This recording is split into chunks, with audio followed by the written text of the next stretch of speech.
So I got to see Thor Ragnarok this weekend, so here's my review. We're going to talk about it, and I'm actually going to rank my top 5 Marvel movies thus far, so stick around.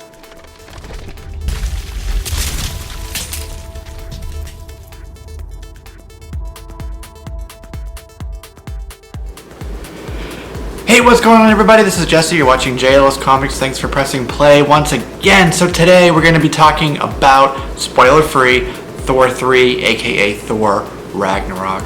So I got to see it this weekend. It came out this weekend as well. On the 3rd was the early night.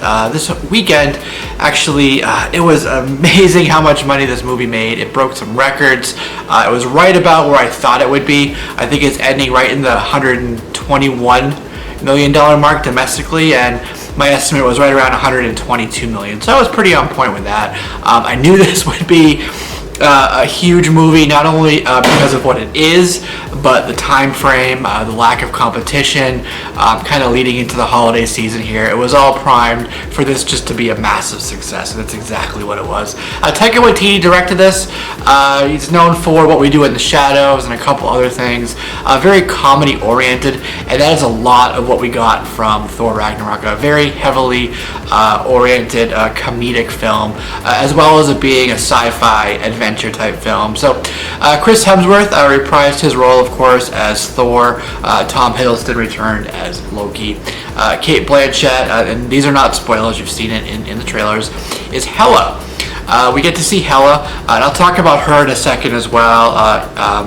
Idris Elba came back as Heimdall, and then another person who I really liked in this movie was Tessa Thompson as the character Valkyrie.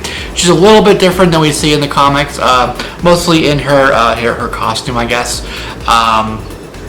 But we got a little bit of a nod to her classic origins in one of the flashback scenes. Of course, Anthony Hopkins is back as Odin. And then we have Mark Ruffalo reprising his role. He's been away for a little bit of time, but we get to see him on Sakaar as the Hulk. So we got to see the Incredible Hulk. And then we also had a couple other people. Korg, this guy who's made up of all rocks. He was one of the people who actually I thought was the funniest in the film. His voice, he's a very, he's rocks. He looks like the Thing from the Fantastic Four, just a different color. But he kind of has sort of an imposing look to him, and then you hear his voice. He's like, "Hey, what's up, guys? I'm Korg." He was voiced by the director Taika Waititi. He ran away for me for some of the comedy scenes, so he was an excellent character for me as well. One person that I had a hard time with actually was Carl Urban's character Scourge. Scourge is an Asgardian, kind of became the executioner for Hela. I had a couple issues with him and his story, his flip-flopping, and the fact that he got a couple semi-automatic assault rifles from Texas, as he called it, Texas. But I guess why would an Asgardian need those? I get that they're weapons, and yes, it is also another Easter egg, another odd nod to a story arc. But my big issue with it, and I really nitpick on some things, was the scene where he was shooting, where he had both of the guns and he was shooting some of the revived troops, some of Hela's troops. Was he shot way too many rounds for what would have been able to be held in the magazines. Complete nitpick there, but those types of things I kind of pick up on. Another thing was with Thor, he had a little a shock device, kind of like a shock collar, but just like a little kind of implant. And I don't know how that could affect an Asgardian god. A shock device. Again, Valkyrie really stood out for me. She was called, I forget what the word was. It was something like Scavenger 142. And the 142 refers to an issue, I believe, of Hulk, which is a very early appearance of her, Hulk 142. So it kind of is another little nod to her. The stakes were huge in this movie. Ragnarok, it comes from mythology. It's something that you can look up. It talks about the end of the world, basically, the end of Asgard. and the stakes for that are massive. That's like the end of the world, an extinction level event for everybody. And they're just cracking jokes the whole time, like, kind of laissez-faire about it. But that kind of plays into the comedic tone of it. Like, I think a little bit more balance with that might have been something that would have been appropriate. And then also, I really get and I respect the idea of this being basically a standalone story. There were a lot of nods and callbacks to Age of Ultron, like, wearing Tony Stark's clothes, kind of like the hey big guy, the sun's getting low type of thing that Black Widow used to say to the Hulk, Quinjets, things like that. But by and large, this is a standalone story.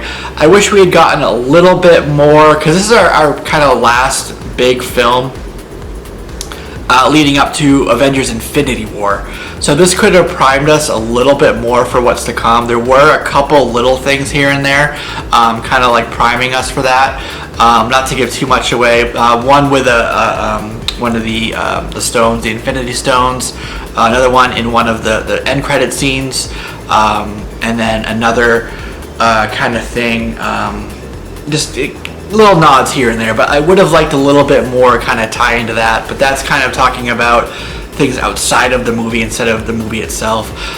Visually, this movie was stunning. There was a lot of really bright, splashy colors, very, kind of in your face with the visuals, and I thought that was really cool. I liked a lot of the characters. It was cool seeing the Hulk talk. It felt natural for him the way they did it too, so that was pretty cool. And I like the length of it as well. The pacing throughout it was good. There weren't really too many dead spots, I guess. You do need a couple dead spots to give yourself a breather from the action. You can't just have straight up action for 2 hours. The audience is going to get exhausted from that and distracted. So that's why some breaks are important. So I thought that was good how they did that. So yeah, I really like this movie. I do recommend it. This is actually I'm gonna put this in my top 5 for Marvel movies. My favorite movie is Winter Soldier. So that's my number 1 movie there. Then Guardians 1. I really like that as well. That's my number 2. Avengers 1. I'll put that right up there. It's number 3. And then Iron Man, the first Iron Man, I thought that was phenomenally well done. Jon Favreau, I believe, was the one. It was such a long time ago now, like 10 years. Really, I liked Iron Man 1. I thought that was an exquisite, excuse me. I'm trying to think of the right word to use here, and I'm stumbling, trying to pick 2 different ones at the same time, and then I end up stuttering. It was a great movie. It really was. A great way to start the whole world that we've been living in for 10 years cinematically. And then, of course, 5 would be this movie, Thor 3.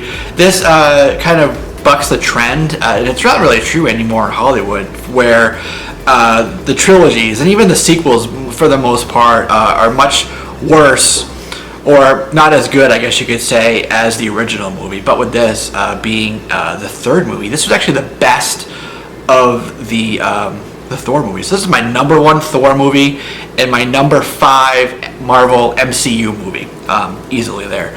I really like the comedy. Some of the things, maybe could have, a couple of the jokes didn't land as well for me as some other ones.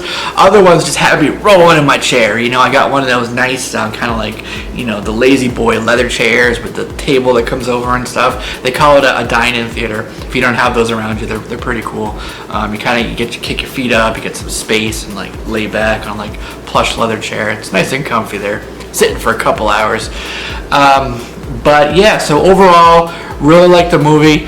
And I'm going to give this a really solid 9.0 out of 10.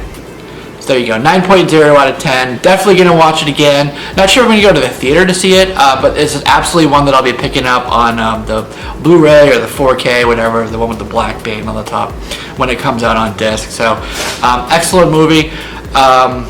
Looking forward to more from this world, and I really hope that they reuse Taika Waititi again if they're looking for a comedy movie. We're getting into some really serious stuff pretty soon with some deaths and world takeovers and stakes. If you thought the stakes in this were huge, just wait till Avengers Infinity War. Your mind will be blown. Alright, so that's it. This is Jesse here, JLS Comics, as I review for Thor Ragnarok. Good old 9 out of 10, so there you go. And actually, we'll do 4.25 out of 5 too. So we'll give you that 5-point scale as well. So there you go.